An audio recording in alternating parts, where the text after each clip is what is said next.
আসসালামু আলাইকুম প্রিয় শিক্ষার্থী। ইংরেজি বিষয়ের জন্য গুরুত্বপূর্ণ একটি প্রশ্ন হচ্ছে কমপ্লিটিং স্টোরি। এই কমপ্লিটিং স্টোরি আমরা একটি টেকনিক অবলম্বন করে কিভাবে আমরা 100টিরও অধিক কমপ্লিটিং স্টোরি খুব সহজে লিখতে পারি। এই কমপ্লিটিং স্টোরি লেখার জন্য তোমাদের পুরো ভিডিওটি আমার সঙ্গে থাকতে হবে, না টেনে তোমরা যদি দেখো কমপ্লিটিং স্টোরি আমরা খুব অল্প সময়ে এবং খুব ইজিলি ভাবে আমরা লিখতে পারি সে বিষয়ে তোমাদেরকে বলে দেবো। একটি কমপ্লিটিং স্টোরি মুখস্থ করে, অর্থাৎ এই শর্টকাট টেকনিকটি তোমরা যদি অবলম্বন করে 100টির অধিক কমপ্লিটিং স্টোরি সলভ করতে পারো, এখান থেকে তোমরা একটি ভালো মার্ক নিয়ে আসতে পারবা। আমরা কিভাবে লিখবো এ বিষয়ে আমি তোমাদেরকে এখন শুরু থেকে জানিয়ে দেবো। প্রথমে এখানে দেওয়া আছে কমপ্লিটিং স্টোরি, প্রশ্নে দেওয়া থাকবে কমপ্লিটিং স্টোরি। এই কমপ্লিটিং স্টোরির মধ্যে কিছু প্রশ্ন দেওয়া থাকে বা সেন্টেন্স দেওয়া থাকে। এই সেন্টেন্স গুলো আমাদের খুব সুন্দর করে পড়ে নিতে হবে। নেওয়ার পর এখান থেকে আমাদের টাইটেল খুঁজে বের করতে হবে, অর্থাৎ স্টোরি নেম। আমরা স্টোরি নেম ওখান থেকে ওই সেন্টেন্স থেকে আমরা খুঁজে বের করে নেব। নেওয়ার পর প্রথমে প্রশ্নের দেয়া অংশগুলো তুলতে হবে, তারপর আমাদের এই ভাষাগুলো তোমাদের লিখতে হবে। লেখার পর আমরা জাস্ট কি করব, দি story is very interesting and meaningful.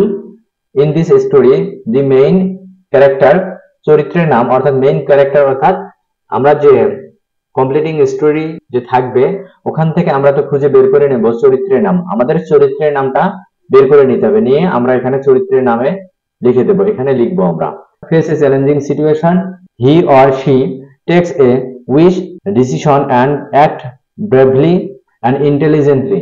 আমরা এখান থেকে হি এবং শি কখন লিখবো, যদি মহিলা বুঝায় তাহলে আমরা লিখবো শি, এবং পুরুষ বুঝালে লিখবো হি। As the story goes on, we see how he/she overcomes the problem.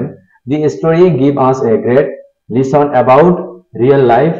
It teaches us that, আমরা এখানে ব্র্যাকেটের মধ্যে কিছু ভাষা দেওয়া আছে, দেখো এখানে বলা হয়েছে write the moral of the story here, like honestly, kindness, patient it।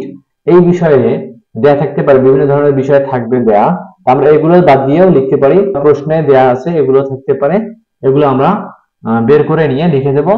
The character of, অর্থাৎ এখানে চরিত্রের নাম, played the central role and was show as a hero oblique হিরোইন্স।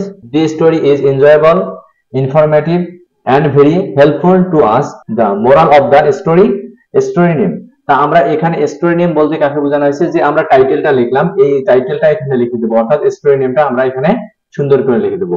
আমরা এইভাবে লিখে শর্টকাট টেকনিকের মাধ্যমে একাধিক কমপ্লিটিং স্টোরি তোমরা সলভ করতে পারো। এই শর্ট টেকনিকের মাধ্যমে কোনো বিষয় জানা থাকলে অবশ্যই কমেন্ট বক্সে কমেন্ট করবা। ভিডিও এবং চ্যানেলে প্রথম হয়ে থাকলে অবশ্যই ভিডিওতে একটি লাইক দিবা, এবং চ্যানেলে প্রথম হয়ে থাকলে চ্যানেলটি সাবস্ক্রাইব করবা এবং পাশে থাকা বেল আইকনে অল করে দিবা, এবং বন্ধুদের জানার জন্য ভিডিওটি শেয়ার করবা। ধন্যবাদ।